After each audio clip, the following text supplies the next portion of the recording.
Kadapa RIMS వద్ద హత్యకు గురైన పెద్ద దస్తగిరి. ఎవరి పెద్ద దస్తగిరి?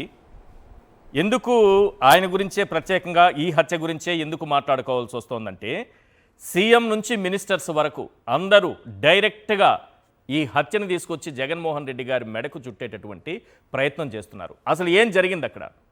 ఎవరి దస్తగిరి?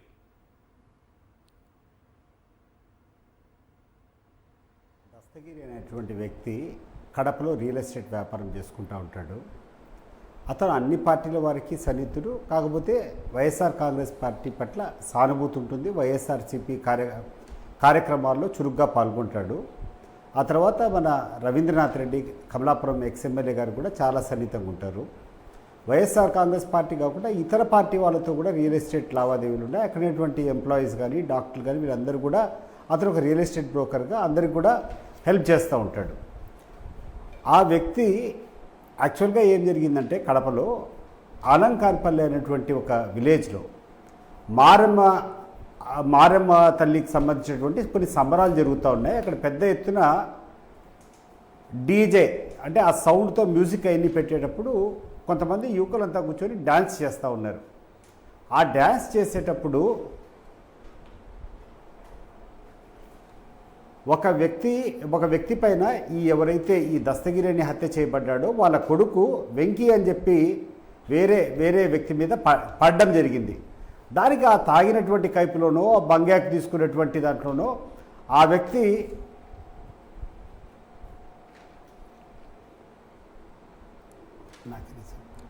సార్ క్లియర్గా ఉంది. ఆ వ్యక్తి అవుట్పుట్ క్లియర్గా ఉంది. మీరు కంటిన్యూ చేయండి ప్లీజ్. ఓకే. ఆ వ్యక్తి వెంకీ అనేటువంటి వ్యక్తి పైన ఈ దస్తగిరి యొక్క కొడుకు ఆ పాటలు పాడేటప్పుడు ఆ డ్యాన్స్ చేసేటప్పుడు మీద పడడం జరిగింది. దాంట్లో ఒక చిన్న ఘర్షణ జరిగి ఆ వెంకీని ఈ అబ్బాయి కొట్టాడు. ఈ చిన్న దస్తగిరి అనేటువంటి ఈ దస్తగిరి కొడుకు ఆ అబ్బాయిని కొట్టాడు. కొడితే ఆ అబ్బాయి తిరిగి ఇతని కొట్టాడు. కొట్టిన తర్వాత ఈ అబ్బాయి పోయి దస్తగిరికి పోయి కంప్లైంట్ చేశాడు వాళ్ళ తండ్రికి. ఇట్లా పలానా వ్యక్తి ఈ వెంకీ అనేటువంటి వ్యక్తి నన్ను కొట్టాడు, ఇట్లా డీజే దగ్గర బై పొరపాటు అతని మీద పడితే నన్ను కొట్టాడని వాళ్ళ తండ్రికి కంప్లైంట్ చేయడం జరిగింది. ఆ కంప్లైంట్ చేసిన తర్వాత ఈ దస్తగిరి పోయి ఆ వెంకీ అనేటువంటి వ్యక్తిని కానీ అన్నటువంటి ఇద్దరు ముగ్గురిని చాలా సీరియస్గా వార్నింగ్ ఇవ్వడం, ఏమరా తమాషాలు పడతారని చెప్పి వాళ్ళని బెదిరించడము లేకుంటే భయపడించడం, చిన్న స్వల్ప గలాట జరిగింది. దాంట్లో వదిలిపెట్టేశారు. మళ్ళా నెక్స్ట్ డే మార్నింగు ఎవరైతే ఈ వెంకీ ఆ రోజు వాళ్ళ తండ్రి దస్తగిరి దాడి చేశాడో ఆ వెంకీ ఈ అబ్బాయి మళ్ళా పోతా ఉంటే, ఏమరా నేను మీ నాయనకు చెప్పావు కదా, ఇప్పుడు ఎవరికి చెప్పుకుంటారు అని చెప్పి వీళ్ళు మళ్ళా దాడి చేశారు. సో అంటే చిలికి వీళ్ళు వాళ్ళకి చెప్పడం, వాళ్ళు వీళ్ళకి చెప్పడం, వీళ్ళు లేనప్పుడు వాళ్ళు కొట్టడం, వాళ్ళు లేనప్పుడు వీళ్ళు కొట్టుకోవడం జరిగింది. జరిగిన తర్వాత వీళ్ళ మిత్రులకు అందరికీ ఈ రవి సోల్స్ ఇప్పుడు నిన్న దాంట్లో పార్టిసిపేట్ చేసేటువంటి వాళ్ళందరూ కూడా, ఆ మిగిలినటువంటి హత్యలో పాల్గొనేటువంటి వాళ్ళందరూ కూడా దగ్గరగా క్లోజ్గా ఫ్రెండ్స్. వీళ్ళందరూ కూడా ఎప్పుడైతే ఈ దస్తగిరి వచ్చి వీళ్ళ మీదకి దాడి చేశారని చెప్పారో, వాళ్ళు దస్తగిరి ఇంటి మీదకి పోవడము, ఆడ ఒక ఘర్షణ జరగడము. ఆ ఘర్షణ జరిగినప్పుడు ఈ దస్తగిరి వాళ్ళ తమ్మునికి, ఆ తర్వాత వాళ్ళ బంధువులకు వీళ్ళందరికీ కూడా స్వల్ప గాయాలైనాయి. ఈ గాయాలైనటువంటి వ్యక్తులను తీసుకొని పోయి రిమ్స్ హాస్పిటల్లో జాయిన్ చేయడం జరిగింది. రిమ్స్ హాస్పిటల్లో వీళ్ళకు ఆ ఎక్స్రే తీసుకోవాలని చెప్పి ఆ ఓపీ బ్లాక్లో నుంచి బయటికి ఎక్స్రే ఇంకొక డిపార్ట్మెంట్లో ఉందని చెప్పి ఆ బిల్డింగ్ నుంచి బయటకు వచ్చేటప్పుడు కాపు కాసి ఈ రవి, ఆ తర్వాత ఈ వెంకీ వీళ్ళందరూ కలుసుకొని దాడి చేసి చంపడం జరిగింది. ఇది వ్యక్తిగతంగా వాళ్ళకున్నటువంటి సంఘటన అనేది ప్రతి ఒక్కరికి తెలుసు. మరి నిత్యానంద రెడ్డి పేరు ఎందుకు వస్తోంది? తాడేపల్లి అనే మాట దస్తగిరి యొక్క కుమార్ జగన్మోహన్ రెడ్డి గారి పేరు ఎందుకు వినిపిస్తుంది? చెప్తాను. ఈ దస్తగిరి అనేటువంటి వ్యక్తి ఎప్పుడైతే చనిపోయినాడో ఇమ్మీడియట్గా అదే టైంలో దస్తగిరి కుమారుడు ఎవరైతే దీంట్లో ప్రధాన పాత్ర ఎవరైతే కారకుడైనాడో ఆయన ఇచ్చినటువంటి స్టేట్మెంట్లో క్లియర్గా అతను ఇచ్చినటువంటి స్టేట్మెంట్ ఇది. పోలీసులకు ఆయనకి ఇచ్చినటువంటి స్టేట్మెంటు. ఈ స్టేట్మెంట్లో స్పష్టంగా ఆయన ఏమేమి జరిగినాయో కులంకుషంగా చెప్పడం జరిగింది. మీకు ఓపిక ఉంటే నేను చదివి వినిపిస్తాను అది. Yes please.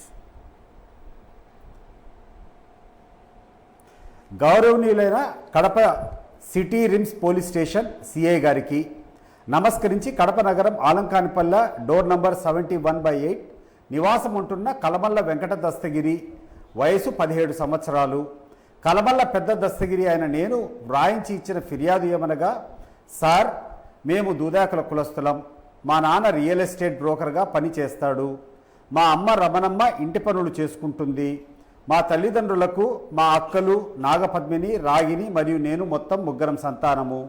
మా అక్కలు బీటెక్ చదువుతున్నారు. నాకు సరిగా చదువు అబ్బక ఓపెన్ బిఏ మరియు ఇంటర్ కట్టి 2 సంవత్సరాలు పరీక్షలు రాశాను. ప్రస్తుతం ఖాళీగా ఉన్నాను. 4/4/26వ తేదీన మా గ్రామంలో మారెమ్మ జాతర జరుగుతుండగా రాత్రి ఊరేగింపులో నేను కూడా పాల్గొని అందరితో కలిసి డ్యాన్స్ చేస్తూ ఉండగా పొరపాటున నేను మా గ్రామస్తుడైన అవ్వారు వెంకీ మీద పడగా సదరు వెంకీ నన్ను తిట్టి చేయి చేసుకున్నాడు. దానిలో నేను మా ఇంటికి వెళ్ళి విషయం మా వాళ్ళకు చెప్పగా మా నాన్న, మా చిన్నాన్న, చిన్న దస్తగిరి మరియు ఇతర కుటుంబ సభ్యులు వెళ్ళి వెంకీని మందలించారు. ఈ సంఘటన తర్వాత వెంకీ మరియు అతని స్నేహితులు మా మీద కక్ష పెంచుకున్నారు. తర్వాత నిన్న అనగా 5/4/2026 తారీఖున రాత్రి సుమారు 10 గంటల సమయంలో నేను వీధిలో నుండి ఇంటికి వస్తూ జెడ్పీహెచ్ స్కూల్ వచ్చేసరికి అక్కడ వెంకీ స్నేహితులైన వనపర్తి వెంకటేష్, మనోహర్లు ఉండి నాతో గొడవపడి నా మీద చెయ్యి చేసుకొని, నువ్వు మీ నాన్నకు చెప్పుకుంటావు కదా, ఇప్పుడు ఎవరికి చెప్పుకుంటావో చెప్పుకో అని బెదిరించడంతో నేను ఆ విషయాన్ని మా నాన్నకు ఫోన్ చేసి చెప్పగా మా నాన్న, మా చిన్నాన్న ఇంకా కొంతమంది మా బంధువులు వచ్చి వారిని మందలించారు. దానితో వెంకటేష్, మనోహర్, సురేంద్ర ఆలియాస్ జాకీ మరియు ఆనంద్ కలిసి మాతో గొడవపడి కట్టెలు, కత్తులు, రాడ్స్ తీసుకొని మిమ్మల్ని చంపితే దిక్కెవరు అని దాడి చేయగా ఆ దాడిలో మా చిన్నాన్న, కటారు దస్తగిరి, కటారు మౌలాలమ్మ, చాగలమరి సిద్ధయ్య, సంటెక్క అనే వారికి గాయాలయ్యాయి. సో అతను ఇచ్చిన స్టేట్మెంట్ లో ఎక్కడ నిత్యానంద రెడ్డి పేరు లేదా? మీరు ఎలా బతుకుతారో చూస్తామని లే అని చెప్తూ ఒక నిమిషం చూడండి, దీంట్లో క్లియర్గా ఇంకొక 4-5 సెంటెన్స్లు ఉన్నారు. ఎలా బ్రతుకుతారో చూస్తామని అక్కడి నుంచి వెళ్ళిపోయారు. అంతటా గాయాలు పాలైన మా చిన్నాన్న పై ఇతర వ్యక్తులు 108లో రిమ్స్కు తీసుకొని నేను, మా నాన్న, ఇతర కుటుంబ సభ్యులు తెలిసిన వాళ్ళము రిమ్స్ ఆసుపత్రికి వచ్చినాము.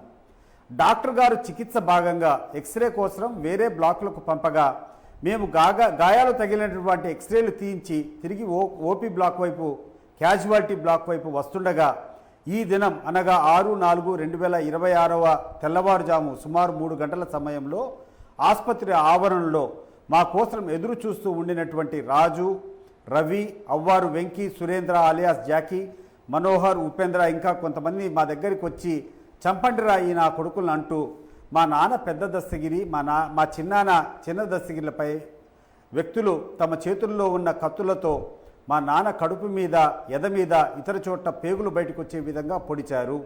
దీనితో మా నాన్నకు విపరీతంగా రక్తస్రావమై పడిపోయాడు. మా చిన్నాన్నకు ఎద మీద, ఛాతి మీద విపరీతంగా పొడిచినారు. మా మీద కూడా దాడి చేయబోగా మేము గట్టిగా అరిచేసరికి కొందరు మోటార్ సైకిళ్ళు మరియు కొందరు పరిగెత్తుకుంటూ పారిపోయినారు. దాడి చేసినటువంటి వారిలో ఒకరు మోటార్ సైకిల్ను అక్కడే వదిలి పారిపోయారు. తర్వాత మేము వచ్చి మా నాన్నను రక్తమడుగులో ఉన్న మా నాన్నను క్యాజువాలిటీకి తీసుకొని రాగా డాక్టర్లు పరీక్షించి చనిపోయాడని చెప్పారు.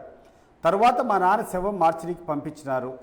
ఇది విషయం. ఇది ఇతను ఇచ్చినటువంటి కంప్లైంట్. అవును. ఈ కంప్లైంట్ తీసుకొని రకరకాలుగా వీళ్ళు నిత్యానంద రెడ్డి అంటారు, ఇంకొకరు అంటారు, ఏదేదో అంటారు. ఈ సందర్భంగా ఒక చిన్న విషయాన్ని మీ దృష్టికి తీసుకొని రావాలనుకున్న ఈశ్వర్ గారు, కడప జిల్లాలో ఏ రాజకీయ నాయకునికైనా ఇక్కడటువంటి ప్రతి ఒక్కరితో సంబంధాలు ఉంటాయి.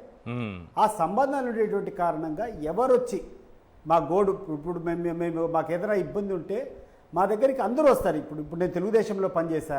నేను తెలుగుదేశంలో పనిచేసేటప్పుడు అక్కడక్కడ చెదురుమదురు సంఘటనలు జరుగుతాయి, ఎక్కడన్నా దాడులు జరుగుతాయి. జరిగిన వెంటనే ఇక్కడటువంటి ఆనవాయితీ ఏంటంటే వాళ్ళకి కావాల్సినటువంటి లీడర్ దగ్గరికి పోయి ఇట్లా జరిగింది, ఏం చేస్తామని చెప్పి ఒకసారి పోలీసు వాళ్ళకి చెప్పండి, లేకుంటే ఏదో ఒక రకమైనటువంటి మమ్మల్ని కొట్టకుండా హాజరు పెట్టండి, లేకుండా అంటే ఈ కేసులో మేము లేము,